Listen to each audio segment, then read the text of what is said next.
answers, and it comes down to this at the line, and then misses both of them. Celtics have a chance. Smart in the front court at at the buzzer. So that's. But the thing on camera, that's up to you. Yeah. If they roll it late, the audience doesn't know. The audience will always think it's your fault. Mm-hmm. So that's where you cover for yourself. But that's great. I mean, getting into the flow of things. It's not easy. Not easy.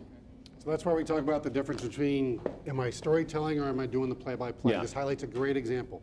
Like Dan said, when you get a highlight that's got a rip of somebody doing something over and over again, you don't have to describe it every single time. Giving the information on Kuzma's game is more important than describing the ball going through the basket. But then when you get to that moment, like, here's the play. We talked about this on Super Bowl Sunday and how Boomer does. Like, who does it better than Boomer than putting you back in that moment? Here's your opportunity to sell us on this last-minute shot like it's actually happening now. And as a viewer, maybe I missed it, so I'm getting to experience it for the first time.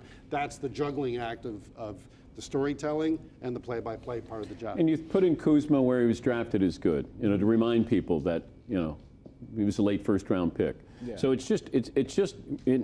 always remember you're telling a story. Yeah. It's a game summary. It's a story that you're telling. It's not just play-by-play. And I saw what you meant when you were like, sometimes you like less information than more, because it you kind of read this through, and I know why it was done like this, because you want to narrate it almost like it was play-by-play. But I actually, I was crossing things out, like you said. I wanted to do less of that, and I ended up kind of compensating on there. I was doing more play-by-play, yes. But I think through you want to tell the audience something they don't see. Yeah. Because they can see. We know Irving made the shot. Mm-hmm. Was he any good in the first half? Did he not miss in a 5-minute whatever it is? Mm-hmm. Like, tell me something other than he made the shot. Mm-hmm. Kuzma, 33% three-point shooter. Boom. Mm-hmm. Kuzma, late first-round draft pick, taken it to whatever. Mm-hmm. Comes down to this at the free throw line. It's 72% free throw shooter, misses both. Marcus Smart, a 2 to win it, takes the 3, Yeah. So it's adding. Yeah. You keep stacking. But tell me something that I don't see. That's the key. Part of the reason I cut the highlight the way I did is to show you how great Kyrie was, but then he's the guy who doesn't end up taking the last shot. Yeah. Right? You would expect, it's been Kyrie's night, but no, it's Marcus Smart. And as a PA, that's a conversation we would have prior to the show, and you wouldn't know. Because it may be Marcus Smart. I don't even know what he did from the floor. Maybe he was great that night. Maybe he was terrible that night, which adds even more to Kyrie didn't get the last shot, as Gus said. Yeah. So there's where you look at the box score, and you can go, well, Smart was only 2 of 11 on the night. That's a great note to throw in as he takes the last shot. So. Well, yeah, it says on here too, and I think I read it that he had 22 points. So, yeah. Bernsey? Oh yeah. Give it a shot. Chris, we need the Dodgers Astros. And once again, this is, you guys are so far ahead of me at this stage of your life, so far ahead of me. And you're going to get, I'm going to give you tough love, because in this business, people usually don't tell you the truth. All right? So when you do this, I'm going to tell you so you understand what to build on and learn from. But nobody is being judged here, because you guys would have blown me away at this age. And this is tough. You got your peers, you're watching, but this is what this business is. It's getting up here and making this small. I talked about that. Make this small. It's the monitor, your highlight, and that camera. That's it. Not this. If you factor that in, then all of a sudden you're going to be going, what do people think? Or are they judging me here? Chris, from Super Bowl Sunday, what's your big takeaway from then that you remember as you're sitting there now? Not to do the shimmy in my seat. Yeah, don't do the Mark Jackson move in your chair. That's a good one. It's okay. Yeah.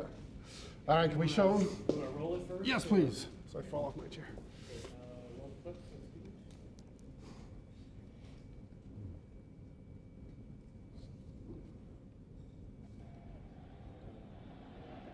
Showed no inclination last inning. Gonzalez hits one in the air into left center field. Back at the wall and is gone.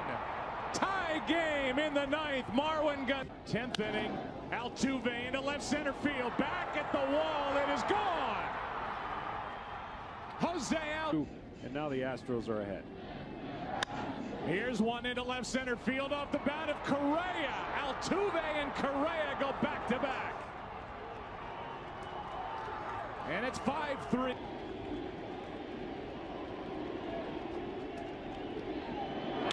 Base hit right field. Here comes Forsythe.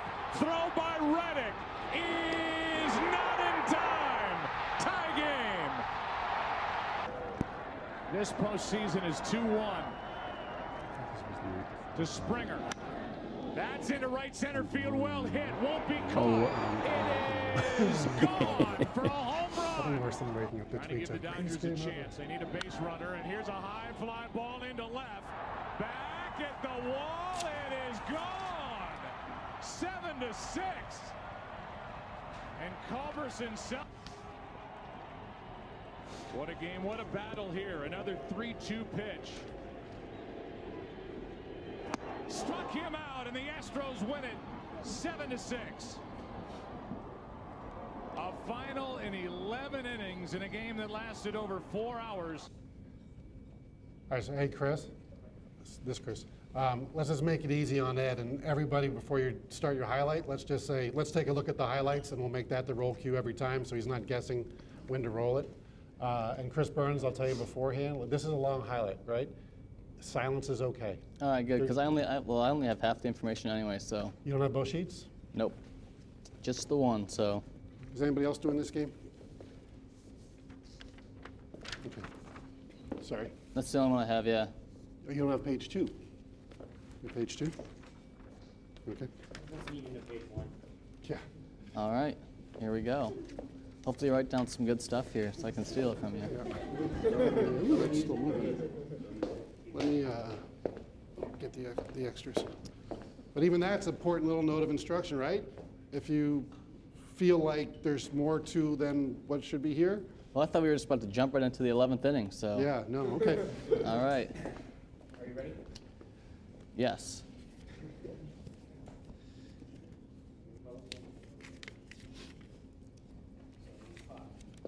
Five, 4, 3.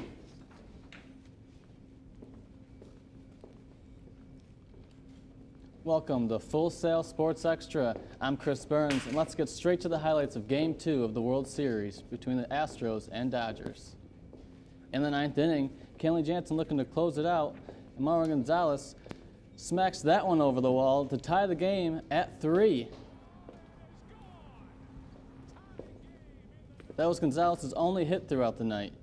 And Altuve in the 10th inning to give the Astros the lead. And Correa's up next. And what does he do? That was just the theme of the night. There were 8 home runs hit in today's game. And it's 5-3. Ken Giles now has a chance to close it out with Kike Hernandez at the plate. And he cannot get the job done as the game is tied up again.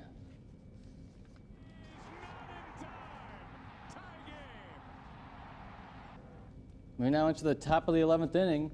George Springer up with Cameron Maybin on first base. And he drills it. And that one's out of here as well. As he's pumped up, screaming around the bases. Kluberson to deep left. And he'll hit it out of here with 2 outs. And now it's a 1-run game again. That brings up Yasiel Puig, who homered earlier in the game.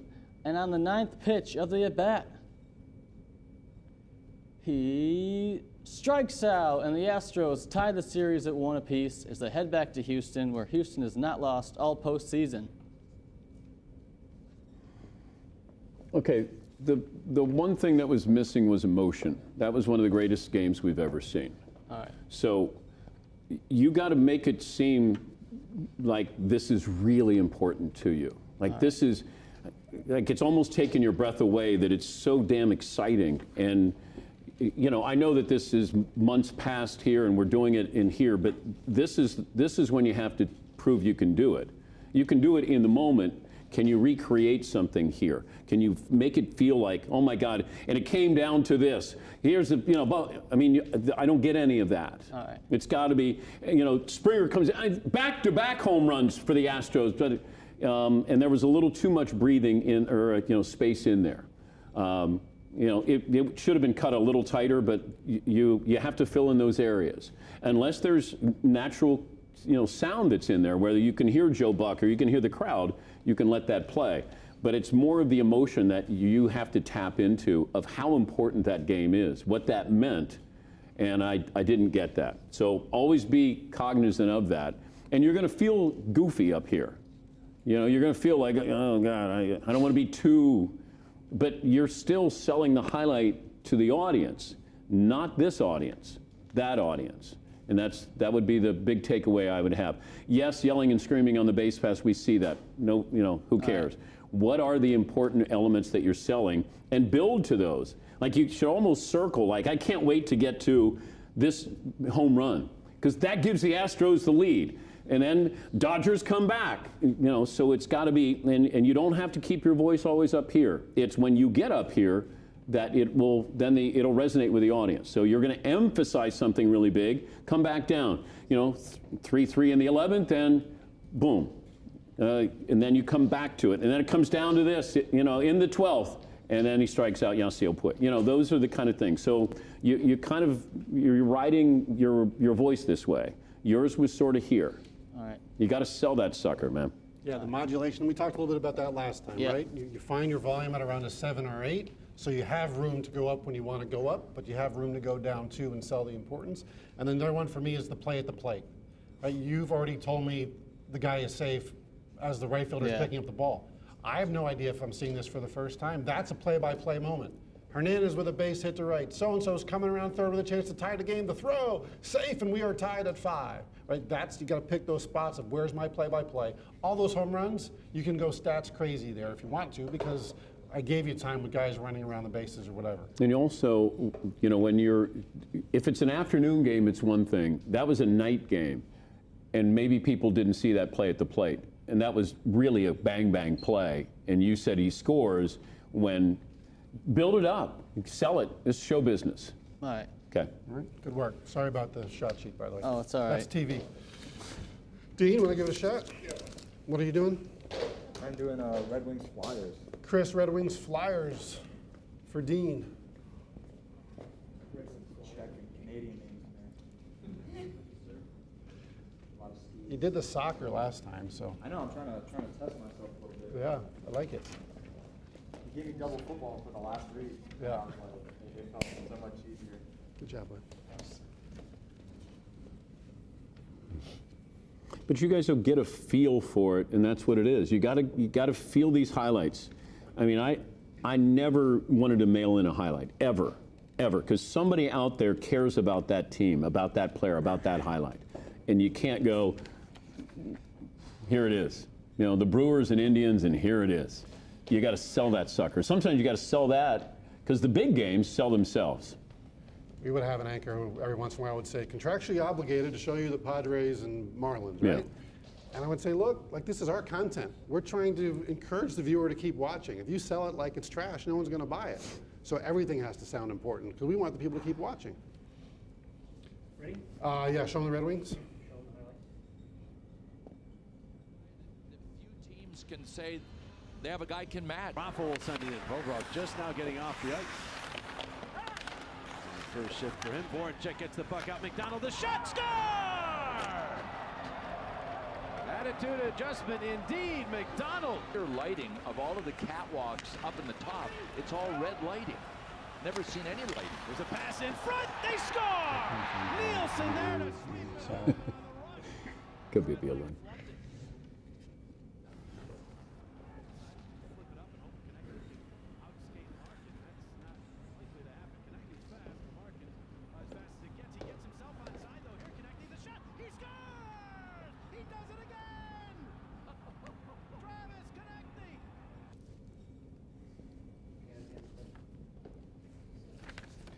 By the way, you did not wiggle in your seat.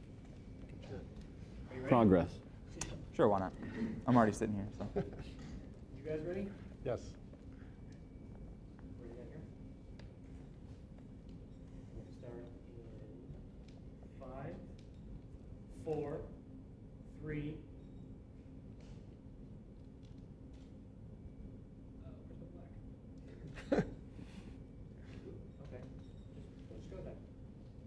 Welcome everybody to Full Sail Live at Night. We're going to head to the ice tonight. Some great action in Detroit as they host the Philadelphia Flyers. Philly has won 15 of 21 and 3 in a row, trying to push them into the playoff race at 24 of 16 and 8. They trail by a goal in the second period. Flyers dig the puck out of the corner, get it to Andrew McDonald, who blasts it past Peter Mazurek to tie it at 1. This is the only shot on goal for McDonald, and he made it count for his second goal of the year. Flyers up 2-1 in the third. Red Wings fight back. Detroit on the rush, and Franz Nielsen ends up with a puck in his stick and gets it past Brian Elliott for his 11th score of the year. He's trying to get his team past that elusive 500 mark and push them into the playoffs. We head to overtime, where Red Wings get a little sloppy. Larkin's going to go up against the boards and try to bring the puck down, but he loses it. Travis Konechny is going to collect the puck one-on-one, and he's going to shoot it and score. The Flyers win their 4th in a row, and it goes 3-2 in overtime, and their playoff push is looking really strong. Thank you guys, and good night. Um, I think my timing was a little off. Yeah, you got caught up here. Yeah. So 15 of 21, 3 in a row. Like, give me a clean stat to start. Yeah. That way you don't get behind. I got you. You had good pacing there. I'd like, once again, a little more energy.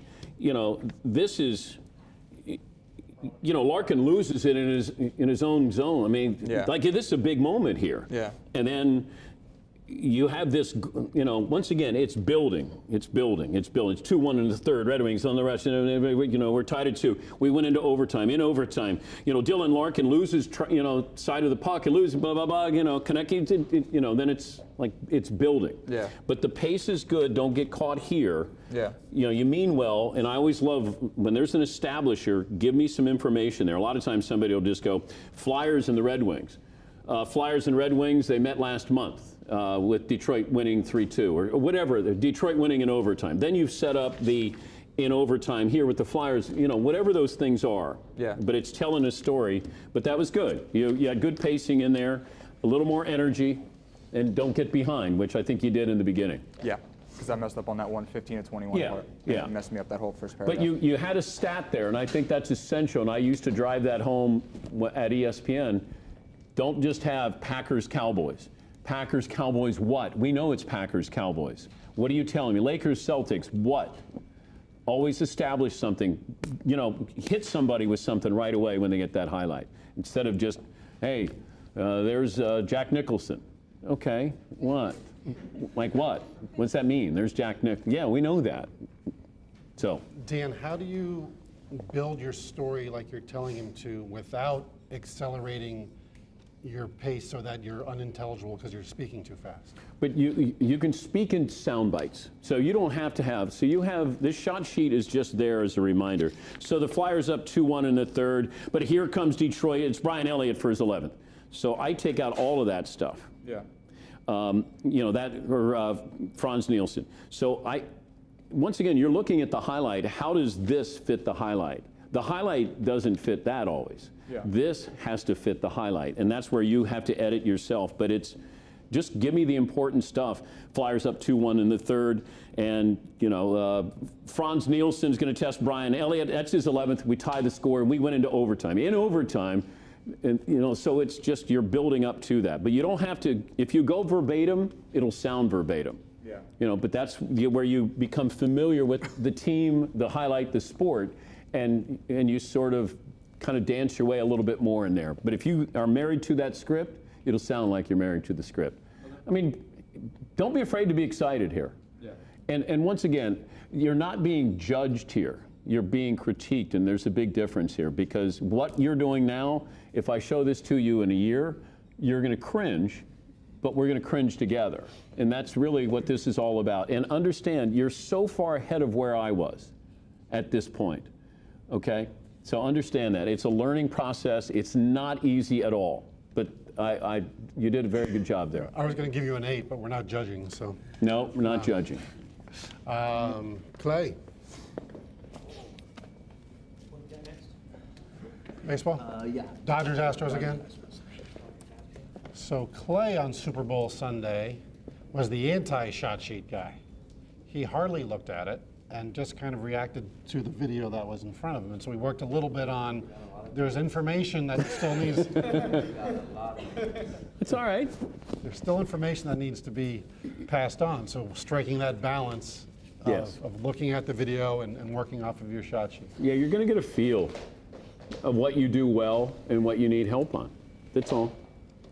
That was the first thing I wrote on here. Don't forget names. Do you want to see the highlight? Yeah. Yeah.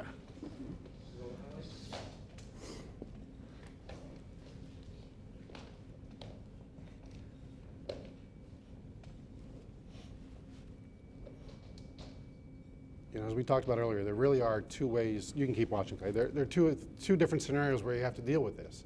You're going to get the day game or the 7 o'clock game, and you're going to get it 2 hours beforehand, and you're going to have plenty of time to prepare, and you can parse that shot sheet, and you can figure out the information you want.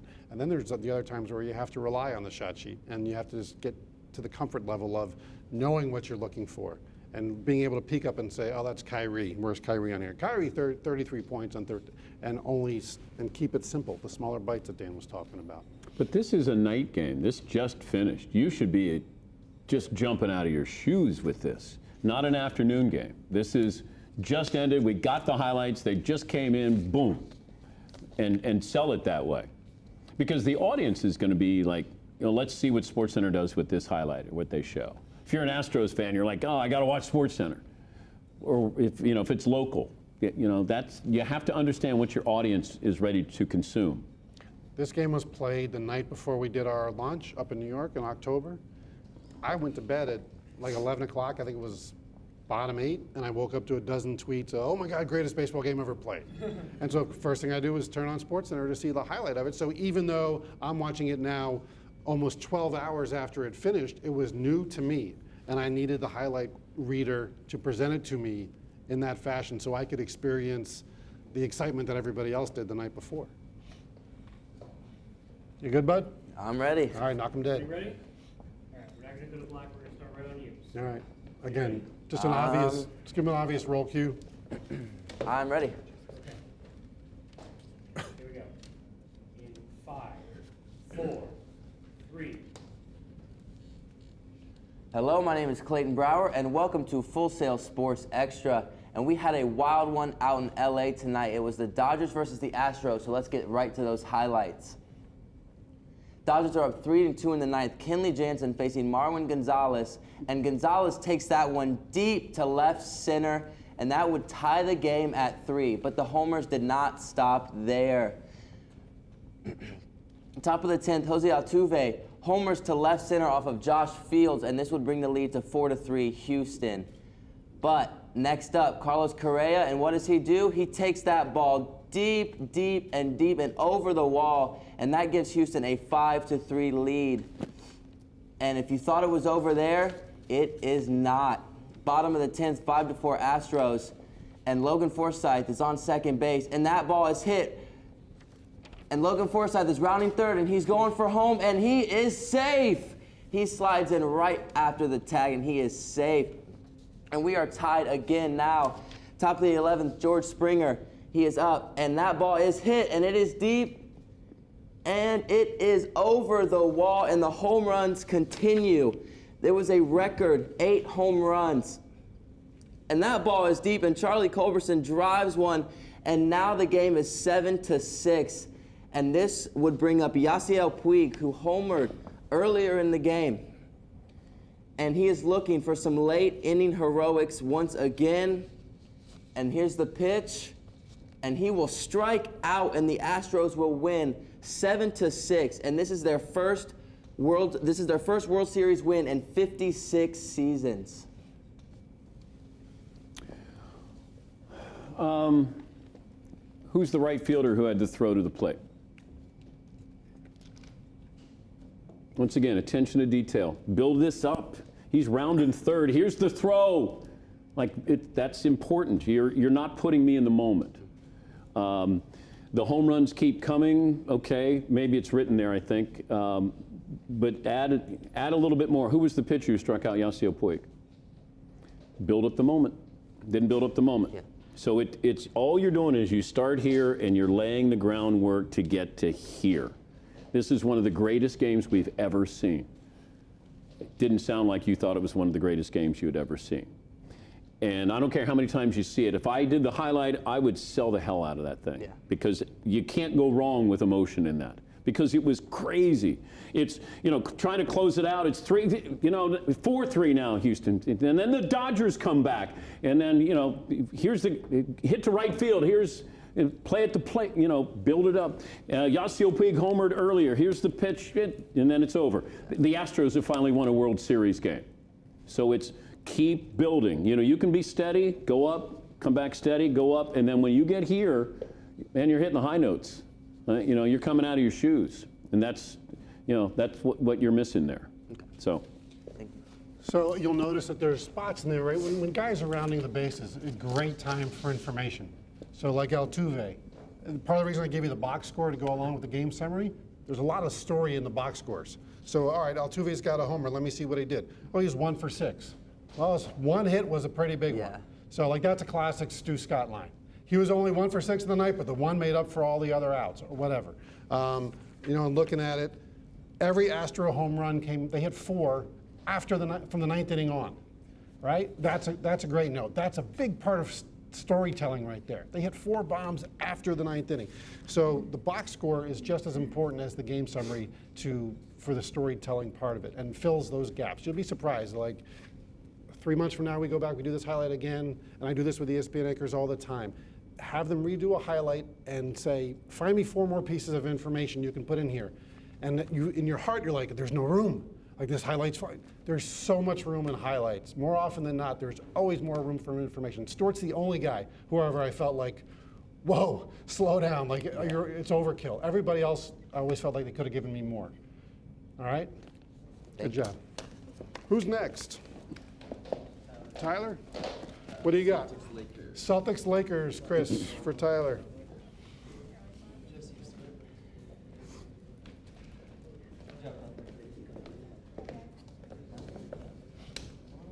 But remember or write down what the information we're giving you.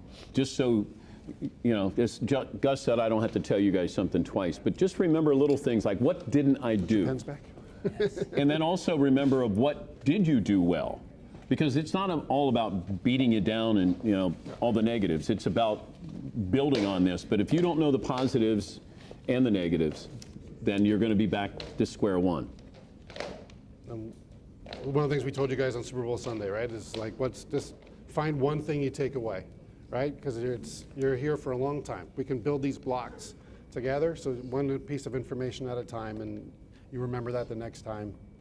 I always equate it to taking golf lessons. The first time I took them and they were videotaped, I was like, oh my God, I'm gonna see everything I was doing wrong.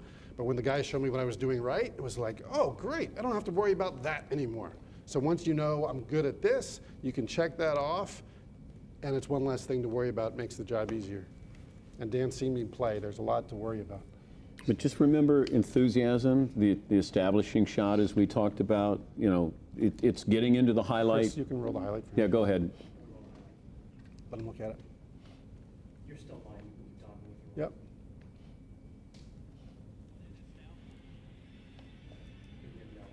Okay.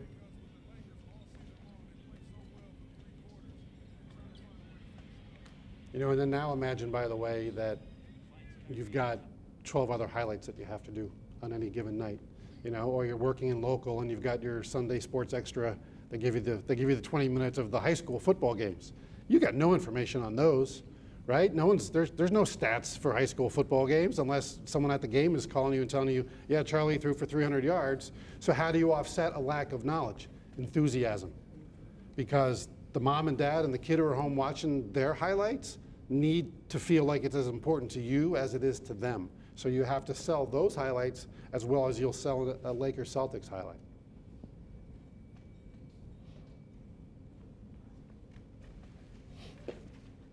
And keep in mind that if you do it in a place where you'd have to do 3 highlights, 4 highlights in a row, it takes energy and pacing.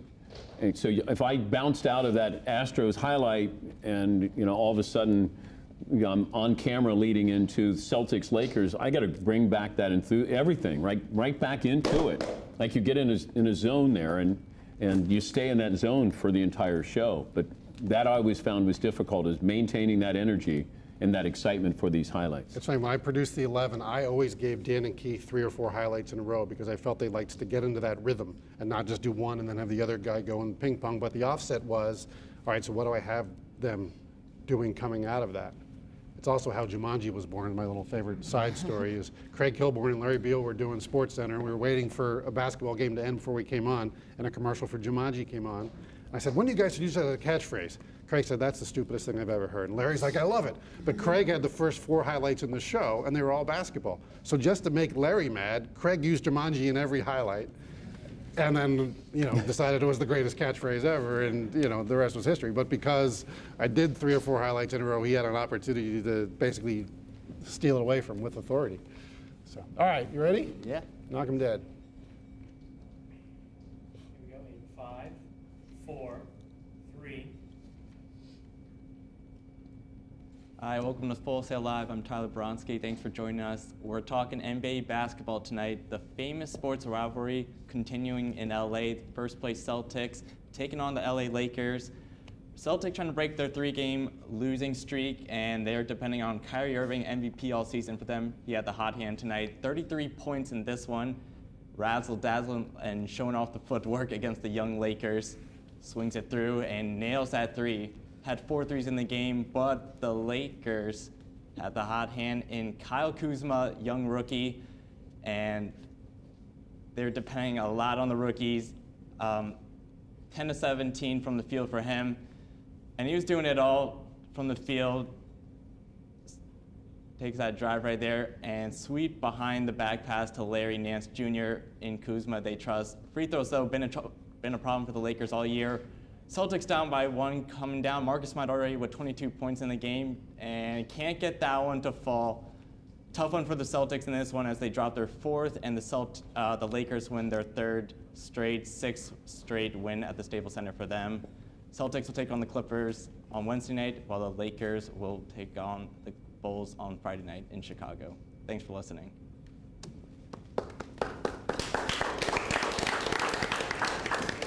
So you're a first-timer. You weren't with us Yeah, on Super Bowl yeah, Sunday. yeah. Immediate guttural reaction. How did it feel? Tough, very tough. Whoever's doing the show, it's going to be tough. Well, you started well with Kyrie Irving, where you're not doing play-by-play, which was good. And then you had to tell me about his footwork. We saw his footwork. Yeah. So then you tried to give, what Kyrie was to the Celtics, Kyle Kuzma was to the Lakers, and then you got lost a little bit there. Yeah. And then, the young rookie, most rookies are young. So, it's what you're saying and how you're saying it in the flow of the game. I didn't get that build-up, and you had the advantage of hearing me critique, the last time we did this. So it's, what am I building to? Here's Kuzma, behind the back, and the Lakers go blah, blah, blah. It comes down to this at the line, up by 1, misses both.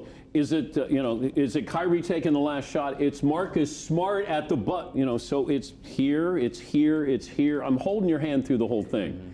And then all of a sudden, we're going down the roller coaster. That's where you have to get to that moment there. That's the game. That's on the line. That's the moment. So that's where you have to keep that in mind. Started well, got lost a little bit there, then you lose track of really the significance of these 2 free throws here. Misses them both, the Celtics down 1. They go for a 3. It's not Kyrie, it's Marcus Smart at the buzzer. Boom. So pacing, finding yourself there. Stay there. Chris, let's run it back. Let's have him do it again. We got a little time. These other guys all got a bunch of cracks on Super Bowl Sunday. Let's afford him the same opportunity. Let's do it again. You ready? Sure. 5, 4, 3. Hi, welcome to Full Sail Live. I'm Tyler Bronski. Thanks for joining us. We're talking NBA basketball tonight as the Celtics will take on the LA Lakers to begin their West Coast swing. Celtics trying to break a 3-game losing streak, while the Lakers trying to extend their winning streak to 3.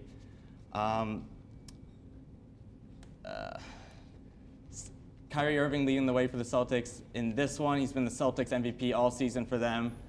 And he's taking on a tough Lakers team that have been winning. They've won 7 of 9 recently. Turnaround fadeaway shot right there for Kyrie with a pump fake, 1-2 dribble, pull-up shot for Kyrie. 33 points in this one for him, 13 of 24 shooting, especially in the first half. Hot hand for him. But in the fourth quarter, it's all Kyle Kuzma talk, as he was hot from three, something the Lakers have been struggling with all season. 5 of 7 from the three-point land. You see that corner three right there by Kuzma, but he wasn't just shooting from the arc. He was doing it all for the Lakers. Sweet behind the back pass to Larry Nance Jr. for the easy jam. But free throws have been a problem for the Lakers all season. They missed 2 coming down the floor. Who's it going to be? The hero for the Celtics. Marcus Smart, 22 points in this game already, and he can't get that one to fall.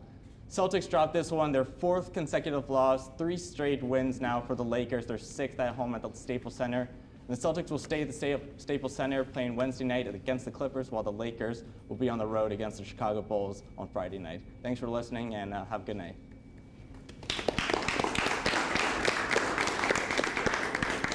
Once again, the key is not to be discouraged. It's what do you build on that you're comfortable with and that we can give to you. So understand, learn from the negatives, but you have to build on some positives there.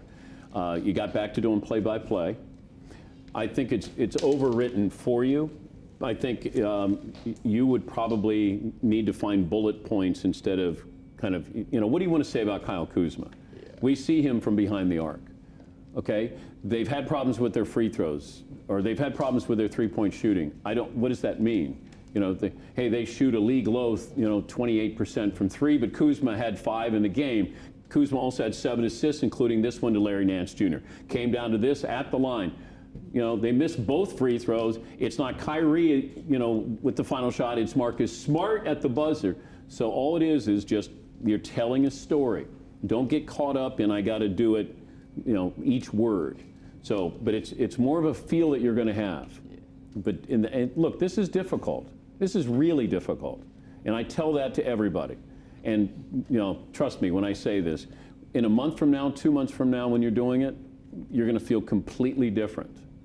But you got to have confidence though when you're doing it, and know what your strengths are, and work on those weaknesses as well. Thank you. I think all you guys would be surprised. You come into a studio and watch a show and hear how loud the guys speak in the studio. I think you almost feel like I'm wearing a microphone, so it's going to do all the work for me. You still have to project. You still have to have that energy. That's why we talk about the modulation and being able to go up here and be excited for a moment and then bring it down here because something dramatic's happening. Because I always felt like I was talking to the camera person. You or Joe, whoever wants to go. So you're going to project to the camera person, not to yourself. So I think that's another thing to think. If you want volume out this way. Same highlight, Lakers. Same highlight? Yep. Adrian, what was your big takeaway from Super Bowl Sunday? I think expect the unexpected. I got some technical difficulties, and I got nobody owned a jacket with actual pockets. Chris, you got to expect the unexpected. Jackets with no pockets. Shoulder pads. Okay,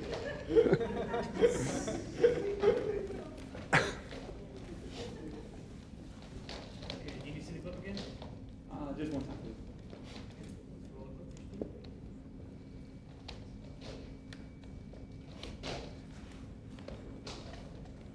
But Tyler, like in a perfect world, well, it's an imperfect world, but like in that situation that you were in the first time, we've gotten to the point now, like everybody's live all the time, so we don't care about what we hear in terms of communication. Like you could literally say to the producer, guys, do we have this highlight or not?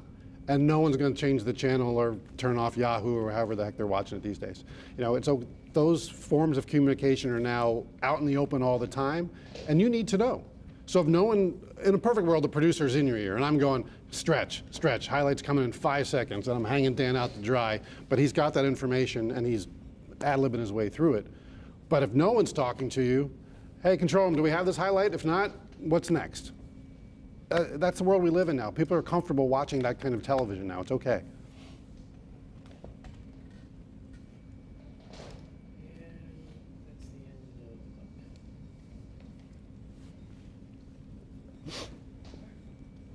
Ready? Mm-hmm. Okay. Here we go in 5, 4, 3, Good afternoon. My name is Adrian Donnelly, and welcome to the Full Sail Sports Extra. Now, what else would we start today's highlight with without looking into the greatest rivalry in NBA history? And today's the Boston Celtics taking on the Los Angeles Lakers in LA. Lakers without Lonzo Ball in this one. And then we're going to see in a minute here that Kyrie Irving, though, he was having a ball. He just twists, turns, spins, fades away, puts that one early in for two. And Lakers up. Lakers down one. And Kyrie, foul line extended jumper, puts that one through. He was feeling it early. Wasn't just the twos. He had the three on that one as well. He finished with 33 points on 13 to 24 shooting. Lakers, though, they got some shooters themselves. Kyle Kuzma being one of them, the rookie. Scores 17 of his 28 points in the fourth quarter. You see Kuz again. He finishes with another 5 of 7 of his threes right there. And Lakers pull within one late in the fourth here. You see Kuzma spin, drives to slam dunk participant Larry Nance for what else? The dunk. 10 free throws missed in the fourth quarter for the Lakers. Then rebound Marcus Smart. He had 22. He needed 24. Where's Kyrie? Where's Kyrie? Oh, no good. Celtics come up short. Lakers win 108-107. That's their fourth straight loss for the Celtics. They look to rebound on Wednesday. Thank you, folks. Have a good night. Good. You got into play-by-play with Kyrie. Foul line extended. Nobody cares. You gave me his numbers after, which was good. You gave me Kuzma's numbers, and so you added some. There was more of a pacing to it. There was no lull, but definitely, the play-by-play. Just don't do that. The best you can, filling it in with the information with Kuzma, with doing his damage in the fourth quarter, not only shooting but also passing to the slam dunk, Larry Nance Jr. But get to that point of it comes down to this, because as the audience is watching, they're like, okay, what happens in this game? Even if they know what happens in the game, and it came down to this: the Lakers, missed 10 free throws. They missed this. Is it Kyrie? It's Marcus Smart. So you had it. It was there. It was just that would be fine tuning that highlight, but build to that thing. One thing that you did was subtle that I liked is on the Kuzma pass to Nance. You mentioned that the Lakers were down one, and when I work with my clients, I tell them all the time, all the information's on the screen now. Like, you don't always have to remind people down and distance, 3 balls, 2 strikes, because I can see it. But in a key moment in the game, it's good to bring it up and remind people, hey, this is a 1-point game and the guy's throwing a behind-the-back pass. That's even subconsciously I kind of register that as a fan. If it's the first quarter, I don't need to know they're down 6 with 3 minutes to go in the first quarter.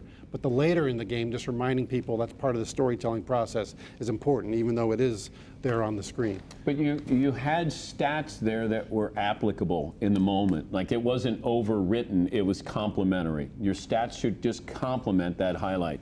Kuzma, even more emphasis of he was 19 of his 24 in the fourth quarter. Like, holy, he's killing it from 3. And then on the drive to Larry Nance Jr., that'll give the Lakers the lead. It came down to this so all it is just, you're telling stories with a rhythm.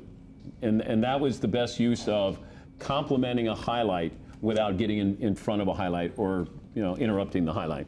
And a decision you always have to make is, when do I cut off the prior play to set up the next one? In this highlight, you have to allow yourself the time to set up the missed free throw and the coming down, whatever. So if you have to sacrifice information on the prior play, it's okay, because it's far more important to set up the moment than to give me that one extra stat on the bucket made before. Yeah, so Larry Nance Jr. with the slam dunk, but it came down to this. So then I don't need to even say Larry Nance in the slam dunk. I don't need to do that. It came quick. If I know that this is going to give me that boom. Because all you want to do is hit them with, you want to leave them with something that's really important. You were better at the end of the game, but the shot by Marcus Smart, you could have set it up even better by setting up the free throw. Because that's really what it came down. They wouldn't have had a chance if they're making the free throws, then he has to take the 3. So they have a chance with the 2, and it's not even Kyrie taking it. So, but that was good. Good job, bud. Yeah, that was good. Our final entrant. I got the Eagles Cowboys. Eagles, all right. Eagles Cowboys, Chris. Thanks, man. Good job, bud. Thank you. Yeah. Huh? It says 12:25. This is our last guy. You're talking to a producer, Josh. Come on. It's all about time management. Or you can just call programming and tell them we're running 5 minutes long.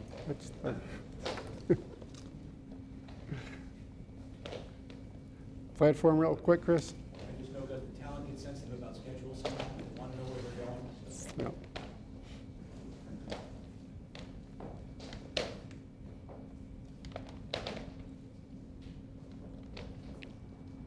It took us like 4 viewings of this highlight on Super Bowl Sunday to realize that he was robbing a safe and then spreading the money.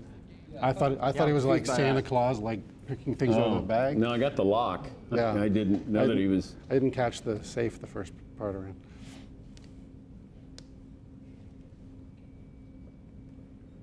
We got a little creative with that the second time through. Guys started having some fun.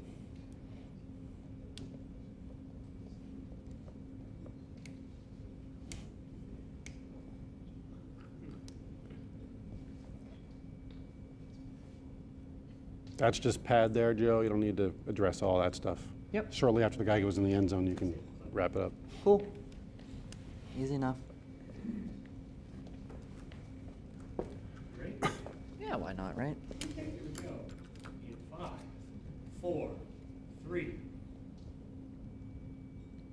Hello, welcome to Full Sail Sports Extra. I'm Joe Zolo, here at Hall of Fame 9 at Full Sail University. We're going to start with the clip of the Eagles and the Cowboys playing at AT&T Stadium. As we see, Kenyon Barner, on his only carry of the game, struggles to get in for the touchdown for the Eagles to make it 6-7 as he unlocks the safe and starts handing out gifts to his teammates, thanking them for the fantastic blocking they just had on that play. And then for the Cowboys, they've been struggling with no Ezekiel Elliott as Prescott is intercepted here by Rodney McLeod for one of his 3 interceptions of the game. Prescott has been struggling without Elliott as Derek Barnett rushes him and strip sacks him as Nigel Bradham then returns at 37 yards for an Eagles touchdown as the Eagles score 30 unanswered points in the second half and they roll 37-9 even though their kicker Jake Elliott was injured. Doug Peterson said that after he was injured the entire second half they would be going on every 4th down and for 2-point conversions. Thank you for tuning in at Hall of Fame 9. I'm Joe Zolo.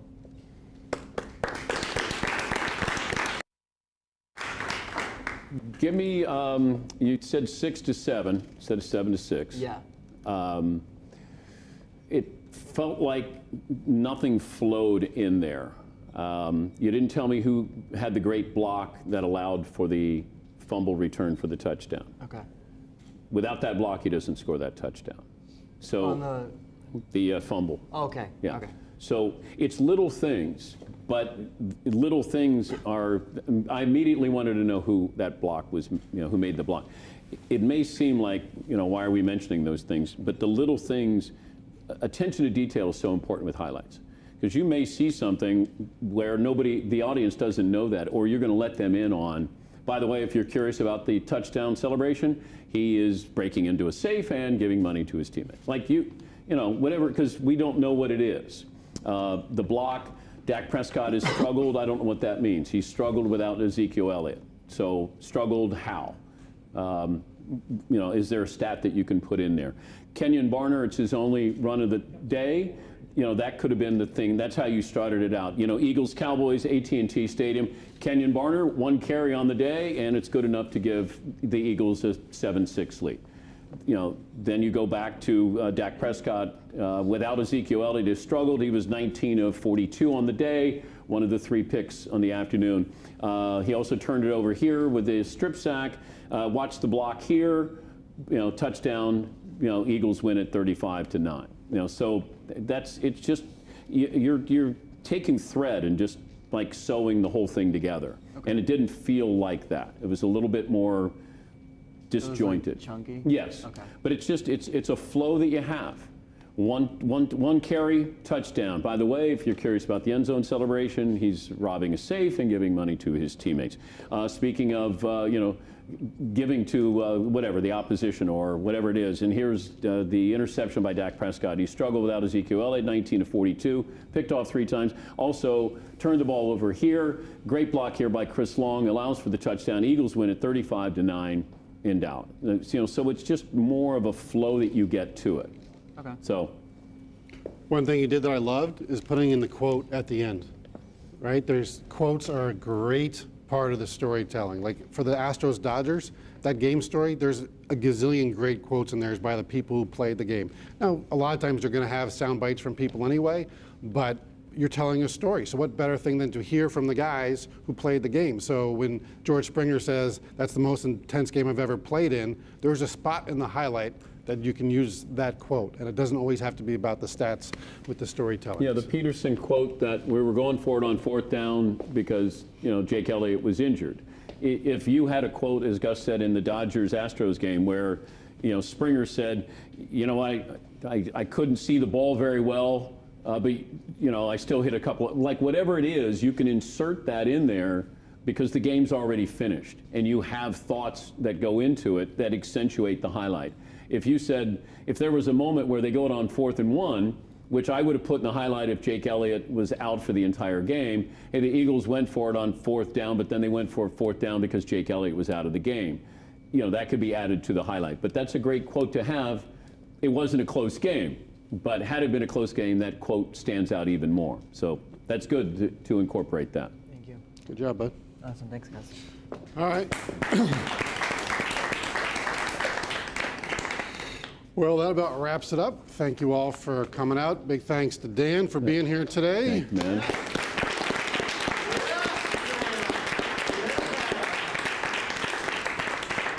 Big thanks to our friend of the program, Ed Goren, over there for coming out and sharing his wisdom with us. And thanks to all of you who've been watching online. We hope you have a great day and keep watching the Full Sail stream. Lots of great activities tonight, including the big Hall of Fame ceremony tonight, which Dan will be a part of. So we'll see you then. Thank you, everybody.